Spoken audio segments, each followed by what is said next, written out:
그때 새삼 느꼈죠. 결혼 잘했어? 응?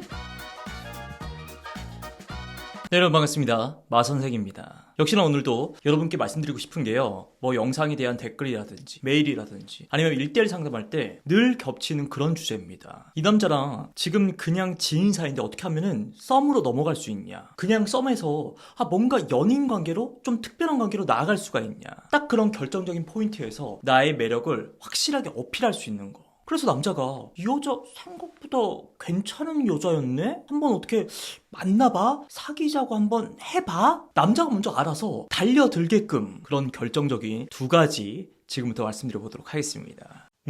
첫 번째, 사회성이에요. 아니, 연애에서 갑자기 사회성이라는 단어가 등장하니까 좀 이상하죠. 봐봐요. 이 남녀 성별로 인해가지고 그 각각의 성향 차이가 존재한다는 건 여러분도 너무나 잘 알고 계실 겁니다. 일단 남자들은 어때요? 뭐 회사라든지 학교라든지 좀 이렇게 넓게 그렇게 잘 지내고 싶어하는 성향이 분명히 있다고요. 이걸 바로 우리가 사회성이라고 부릅니다. 그에 반해가지고 이제 여자들은요, 조금 더 가까운 사이에 있죠. 뭐 부모 자식 간이라든지 부부 사이라든지 아니면 뭐 형제 자매, 뭔가 가족끼리의 돈독함이랄까? 감정 교류? 요런 걸 조금 더 중요하게 생각하는 경향이 분명히 있다고요. 아무리 이제 우리가 원시 사회를 벗어나가지고 현대 사회가 됐다지만 그 남녀 각각 성별에 따른 그 본능적 요소가 분명히 남아 있습니다. 이제 여성분들이 이상형 1순위 그렇게 꼽는 남자가 어떤 남자죠? 일단 남자가 가정적이고, 그리고 나와 미래의 자식들에게도 뭔가 자상할 것 같은, 그만큼 여성분들이 이 가까운 가정 이걸 훨씬 더 중요하게 여기고, 그만큼 현실에서는 이 가정적인 남자들이 흔하지 않다는 그 방증이겠죠. 근데 이걸요, 딱 반대로 생각해도 마찬가지입니다. 남자들이 딱 성격적인 측면만 놓고 봤을 때 1순위로 꼽는 여자들은 어떤 여자입니까? 나중에 내 부모님 그리고 우리 가족들과 자연스럽게 잘 섞여서 지낼 수 있는 여자, 그리고 더 나아가서 내 친구들 그리고 나의 지인들과도 잘 지냈으면 좋겠다, 두루두루. 자, 그러니까 여성분들이 지금부터 해야 될 건 뭐 간단합니다. 우선 그렇게 남자랑 썸을 타거나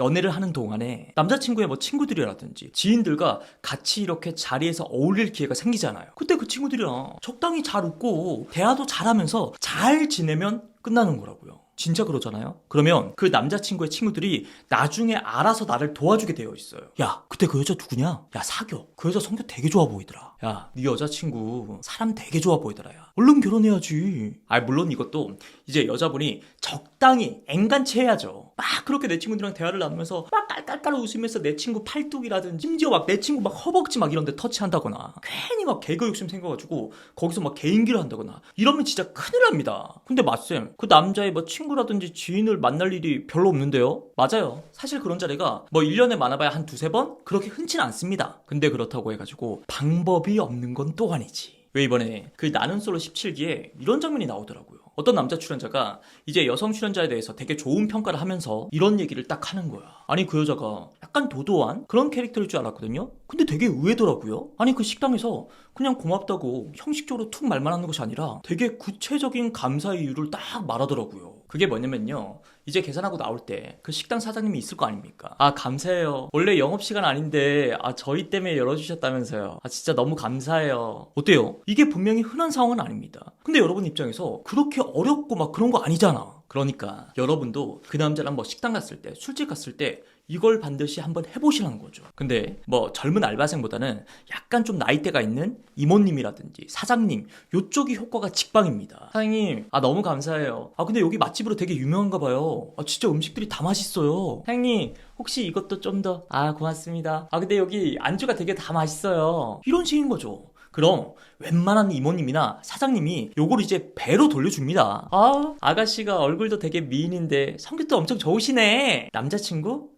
아가씨 꽉 붙잡아야겠다. 사람이 참 괜찮아. 원래 남자들이요, 이런 주변 사람들의 말에요 괜히 영향을 받습니다. 진짜 괜찮나? 나만 그렇게 느끼는 게 아니네? 조금 더 만나볼까? 그리고 이런 사회성, 친절을요, 아이들에게 베풀어보는 것도 나쁘지 않습니다. 왜 스타필드 이런 데 있죠, 주말에 애들 엄청 많잖아요. 거기서 엘리베이터 탈 때 있죠, 그 아이들이랑 같이 타게 돼 있다고. 그럼 아이들 눈이 이렇게 마주치면서 되게 이렇게 재미난 표정을 한번 지어줘. 안녕, 몇 살이야? 그러면 진짜 여러분들이 앵간치 무섭게 생긴 인상이 아닌 다음에야 애기들도 이 여자분들한테는요 적당히 잘 받아줍니다. 그럼 뭐 예쁘게 생겼네, 귀엽게 생겼네, 이렇게 짧게 한 몇 마디 더 하는 거죠. 그런 여러분의 모습을 이 남자가 싹 바라보면서 분명히 속으로 그런 생각을 한다니까요. 이 여자 와이프로서, 엄마로서 참 괜찮겠는데? 그 짧은 찰나 있잖아. 5년 뒤, 10년 뒤에 이 여자랑 나랑 딱 A까지 데리고 이 스타필드에 와 있는 모습을 상상하게 되어 있다니까요. 뭐? 그리고 두 번째, 때로는 이성적인 모습. 역시나 이것도요, 제가 이번에 나는 솔로를 보면서 되게 크게 느낀 바입니다. 한번 들어보세요. 이 나는 솔로 안 보셔도 바로 이해가 돼. 그 남자들의 선택을 못 받아가지고 혼자 숙소에 남겨져. 그리고 혼자서 짜장면을 먹어. 그런 여성이 딱 한 명 나왔어요. 그러면 이제 그 뻔히 그려지는 스토리가 있죠. 혼자 그렇게 숙소에 있으면서 막 엄마한테 전화하고 언니한테 전화하고 혼자 우울해하면서 막 하소연을 한다? 심할 땐 또 울어. 일단 이 여자의 분위기가 그러니까. 데이트 그렇게 나갔다 돌아온 사람들도 이 여자의 눈치를 볼 거 아니야. 이 여자 막 위로해주려고 막 전전긍긍 할 거 아니에요. 근데 이번에 그 여자는 안 그러더라. 혼자 그렇게 숙소에 남겨지면서 갑자기 노트북을 꺼내가지고 일을 합니다. 아무렇지도 않게. 그러다가 짜장면이 딱 오니까 그냥 무심하게 먹어요, 그걸. 그리고 책을 꺼내서 보내. 그렇게 책을 보고 노트에다가 딱 단어를 적는 거예요. 평정심, 통제. 그 이후로도 뭐 기분 나쁘고 우울하고 섭섭한 티를요, 1도 안 내. 그 모습에서는 야, 저 여자 괜찮다. 솔직히 그때까지만 해도 저도 내신 그 여자를 여자 출연자 6명 중에서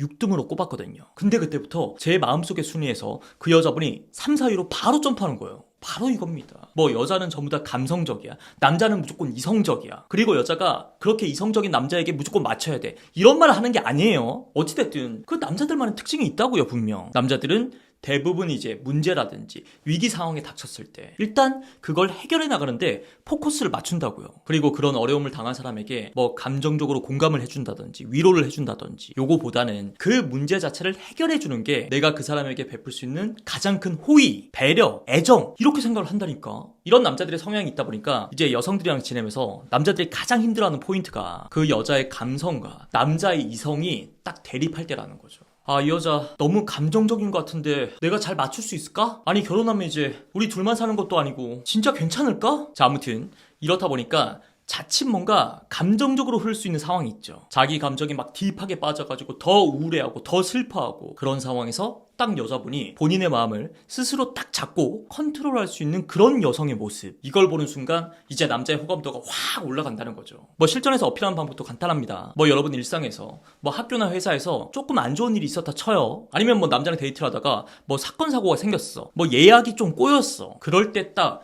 이 스스로의 그 안 좋아질 수 있는 감정을요, 잘 컨트롤하는 모습을 보여주잖아요. 이 남자의 나를 대하는 그 눈빛, 태도, 요게 달라져 있다는 걸 여러분 스스로 느낄 거예요. 실제로 저도 올해 봄에 와이프랑 유럽 여행을 갔다 왔잖아요. 근데 우리가 시간을 착각해가지고 이제 프랑스에서 스페인으로 넘어가는 비행기를요, 놓친 거예요. 그래서 다시 뭐 비행기 잡는다고 추가로 30만원, 40만원을 다시 지출을 한 거예요. 이 누구라도 당연히 열받을 상황이잖아요. 근데 딱 그 순간에 와이프가 그런 말을 하더라고요. 괜찮아. 뭐 어차피 벌어진 일이고 어차피 써야 될 돈이잖아. 괜히 우리 기분까지 우울해지지 말자. 우리 기분이 제일 비싸. 그때 새삼 느꼈죠. 아니, 이건 내가 해야 될 말인데 와이프가 안 해? 아, 결혼 잘했어? 응?